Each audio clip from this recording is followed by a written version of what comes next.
Hello বন্ধুরা, বিশ্বজুড়ে অস্থিরতা থাকলেও তবুও শান্তিতে রয়েছে বিশ্বের এই শীর্ষ ১০টি দেশ। তালিকার প্রথমে রয়েছে আইসল্যান্ড, ইউরোপের ছোট্ট একটি দেশ কিন্তু অসাধারণ শান্তির দেশ। এরপরে দ্বিতীয় স্থানে রয়েছে আয়ারল্যান্ড, সবুজ দ্বীপ আর সৌন্দর্যের প্রতীক। তালিকার তৃতীয় স্থানে রয়েছে নিউজিল্যান্ড, প্রাকৃতিক সৌন্দর্য আর প্রশান্ত জীবনের জন্য বিখ্যাত। চতুর্থ স্থানে রয়েছে অস্ট্রিয়া, ইউরোপের হৃদয়ে এক শান্ত দেশ।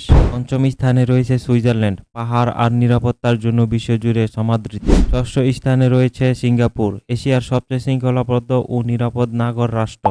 সপ্তম স্থানে রয়েছে ইউরোপের পর্তুগাল, উষ্ণ সংস্কৃতির এবং শান্ত জীবনের জন্য এই দেশ খুবই পরিচিত। তালিকার অষ্টম স্থানে রয়েছে ডেনমার্ক, সুখ আর শান্তির জন্য একটি মডেল রাষ্ট্র হিসেবে পরিচিত। তালিকার নবম স্থানে রয়েছে স্লোভেনিয়া, ছোট দেশ হলেও ইউরোপের শান্তিপূর্ণ একটি রত্ন হিসেবে ধরা হয় এটিকে। এবং এই তালিকার শেষে রয়েছে ফিনল্যান্ড, শিক্ষা আর শান্ত সমাজের জন্য বিশ্বসেরা। বন্ধুরা, আপনারা অবশ্যই কমেন্টে জানাতে পারেন আর কোন কোন দেশগুলো রয়েছে যা অবশ্যই শান্তশিষ্ট দেশের তালিকার মধ্যে পড়তে পারে।